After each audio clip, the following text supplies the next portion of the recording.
Saudara, setelah buron selama 8 tahun, polisi akhirnya menangkap salah satu pelaku pembunuhan Vina di Cirebon, Jawa Barat. Polisi bilang pelaku yang bernama Peggy alias Perong ini ditangkap di salah satu wilayah di Bandung, Jawa Barat. Peggy ditangkap saat tengah bekerja sebagai buruh bangunan. Diduga Peggy merupakan otak dari aksi pembunuhan Vina dan juga Eki 8 tahun lalu di Cirebon, Jawa Barat.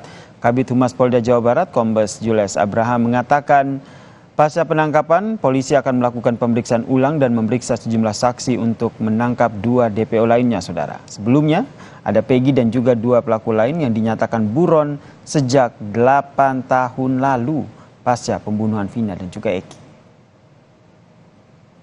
Tentu akan berkembang bahwa kita akan melakukan pendalaman, melakukan pemeriksaan ulang, pemeriksaan tambahan terhadap narapidana yang ada, terhadap Peggy Setiawan yang sudah kita DPO-kan, maupun mungkin kita memerlukan keterangan saksi, surat maupun petunjuk yang akan menguatkan daripada persangkaan yang akan kita kenakan terhadap Peggy Setiawan. Saudara, perlu 8 tahun kasus pembunuhan Vina dan juga Eki akhirnya kembali terungkap. Itu pun karena ada film bergenre horor yang dengan judul Vina ini tayang dan akhirnya ramai diperbincangkan. Lantas apa yang menyebabkan kasus ini sulit terungkap? Kita bahas bersama dengan Guru Besar Kriminolog dari Universitas Indonesia, Bang Adrianus Meliala yang telah bergabung bersama kami di Kompas Malam. Salam sehat, Bang Adrianus. Salam sehat, Mas. Kalau kita lihat ini kan 8 tahun, kemudian ini juga masih dinyatakan DPO, kemudian akhirnya kasusnya ramai jadi perbincangkan. Habis itu dalam waktu yang cukup singkat ya, jika kita bandingkan dengan 8 tahun ini. Akhirnya polisi berhasil menangkap 1 dari 3 DPO. Apa yang Anda lihat dari hal ini? Pertama, saya surprise dengan cepatnya 1 DPO itu tertangkap. Tapi yang kedua, saya juga dari awal menyatakan bahwa pasti Polri akan dengan mudah, karena memang kasus ini cukup mudah juga karena tadi saksinya masih hidup dan dengan mudah bisa diverifikasi. Tiga ini juga menunjukkan bahwa sebetulnya masalah utamanya adalah bahwa pada saat 8 tahun itu sebetulnya bukan karena susah, bukan karena rumit, tapi karena nggak diurus gitu. Kenapa Lebih karena tidak diurus ya, bukan karena susah untuk menangkap 3 DPO ini ya? Betul, karena dalam konteks SDM Polri itu tidak dikaitkan antara keberhasilan atau ketidakberhasilan mengungkap kasus dengan rotasi, mutasi, promosi gitu. Jadi boleh saja kita atau seorang anggota itu kemudian mengalami rotasi, mutasi, bahkan promosi saat di rumahnya, di kantornya gitu atau di wilayahnya masih ada PR yang belum terungkap, masih ada kasus yang belum terpecahkan ya. Nah, alhasil kemudian lalu eagerness atau kemauan untuk memecahkan kasus itu kemudian menjadi berkurang, apalagi kalau seseorang itu berada dalam kondisi sebagai pewaris dari satu kasus yang tidak diselesaikan oleh pendahulunya. Artinya apa? Saya masa harus cuci piring gitu ya, yang dilakukan oleh pihak yang lain. Saya harus cuci piring, saya pula yang harus menanggung bebannya, maka saya diamkan saja gitu. Saya biarkan kemudian masa saya berlalu dan kemudian ditanggulangi oleh pejabat berikutnya. Jadi itu terus yang terjadi. Maka saya kira kita harus berterima kasih kepada siapapun yang mengangkatnya menjadi viral dan kemudian lalu menjadi atensi kita semua. Oke, jadi menurut Anda ini tidak diurus karena tadi ya, menurut Anda ada istilah siapa yang bikin piring kotor, siapa yang mencuci piring kotor itu, begitu. Apakah ada hal lain yang menurut Anda akhirnya membuat kasus ini seperti yang tadi Anda bilang, bahwa akhirnya tidak diurus selama 8 tahun? Ya paling enggak saya sebagai pengamat memperkirakan itu adalah yang paling besar ya, tentu ada hal-hal kecil-kecil ya. Namun paling tidak fakta yang kita lihat hari-hari ini di mana kasusnya ternyata DPO-nya ternyata mudah sekali tertangkap, itu memperlihatkan bahwa kelihatannya memang faktor yang paling besar yang menjadi masalah adalah lebih pada tidak diurusnya. Begitu kemudian semua fakta dibuka kembali, ya lalu kemudian para pelaku kemudian di cross check dan seterusnya, maka kemudian lalu dengan mudah bisa ditemukan siapa dari 1 dari 3 DPO tersebut. Saya yakin kayaknya juga akan segera tertangkap dalam waktu bilangan hari saja. Jadi menurut Anda setelah 1 DPO ini ditangkap, si Peggy ini ditangkap, kemungkinan besar 2 DPO lain juga akan segera ditangkap begitu ya? sekali lagi dengan satu asumsi bahwa sebetulnya ada satu ikatan, jalinan atau hubungan di antara pelaku, ya, sebagai sesama kelompok geng motor, maka tentu tidak terlalu kemudian seketemunya atau sedapatnya atau tidak saling kenal di antara mereka, maka tentu kemudian dengan saling mencocokkan, mengklarifikasi hubungan satu yang lain, lalu kemudian dicocokkan juga dengan lokasi, dicocokkan juga dengan kediaman, ya, dan mungkin juga fakta lain yang dipegang oleh polisi, maka tentu tidak terlalu sulit kelihatannya untuk mencari siapa atau di mana kedua DPO tersebut.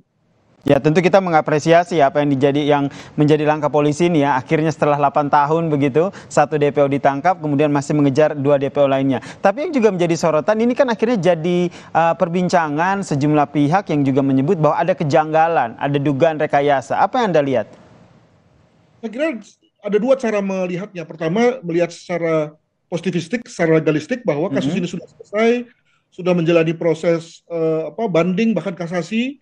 Artinya kemudian proses pemeriksaannya juga sudah boleh dibilang sudah sempurna, ya. Itu kalau kita memakai cara berpikir legalistik, dan cara berpikir yang diamini ya oleh banyak orang, karena memang ini adalah yang paling bisa kita pegang juga gitu ya. Nah, cara berpikir yang kedua adalah antitesisnya, bahwa melihat dari berbagai hal-hal yang dikatakan sebagai janggal, aneh dan seterusnya itu, maka lalu kemudian diperkirakan ada abuse of power, ada police misconduct, bahkan ada yang namanya miscarriage of justice atau peradilan sesat yang terjadi pada saat itu, ya.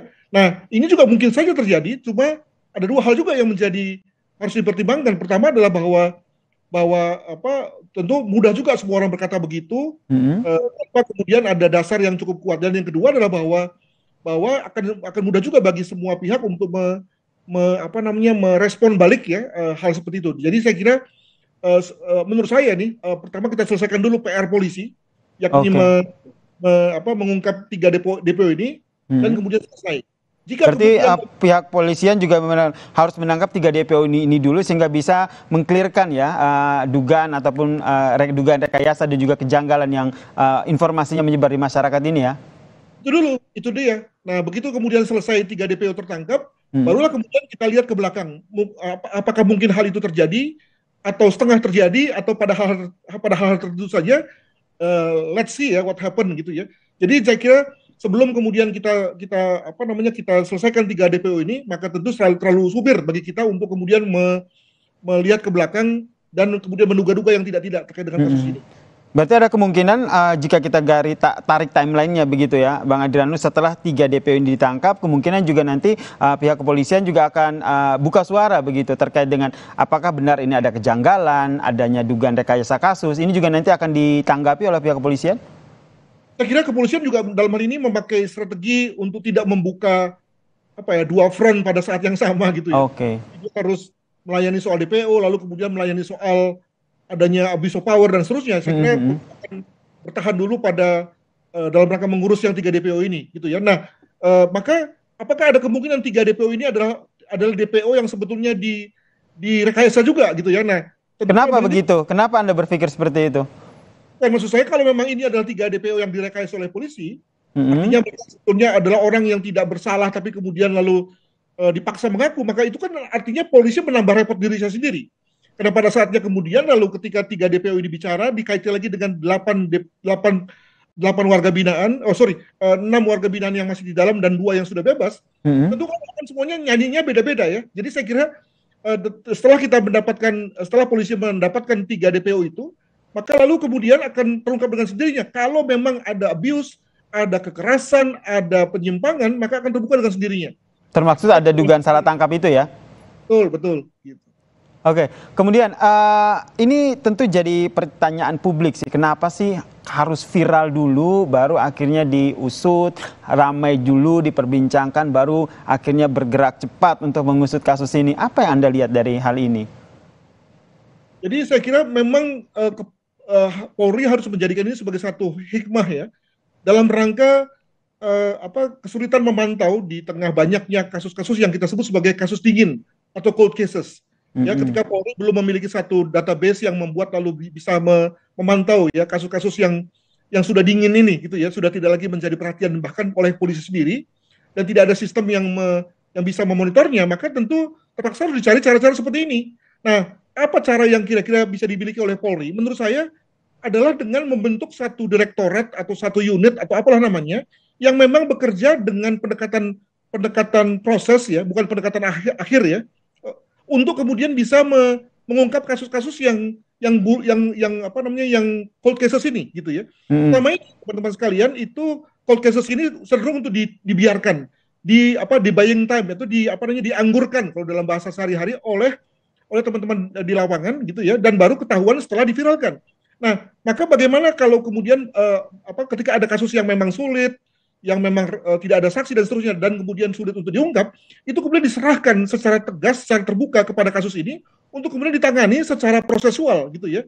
Misalnya dengan cara SDM-nya nggak terbatas, jalannya nggak terbatas, tidak dikejar waktu dalam rangka pengungkapannya, sehingga kemudian lalu kita harapkan pada satu saat akan terungkap daripada dibiarkan dianggap seolah-olah sudah beres, padahal kemudian belum ya, dan kemudian lalu diviralkan dan membuat lalu kepolisian menjadi termehek-mehek ya dalam rangka pengungkapannya. Begitu. Baik, kita nantikan ya apa langkah selanjutnya dari pihak kepolisian setelah satu DPO ini ditangkap. Apakah 2 DPO juga akan segera ditangkap lagi, dan bagaimana penyidikan lagi dari kasus ini kita nantikan bersama ya. Terima kasih Guru Besar Kriminolog Universitas Indonesia Bang Adrianus Meliala telah memberikan persepsinya terkait dengan kasus ini di Kompas Malam. Salam sehat. Usai jeda saudara, Kompas Malam akan kembali dengan informasi. Biro Investigasi Keselamatan Transportasi Singapura bersiap menyelidiki insiden turbulensi hebat yang menimpa pesawat Singapore Airlines dengan nomor penerbangan SQ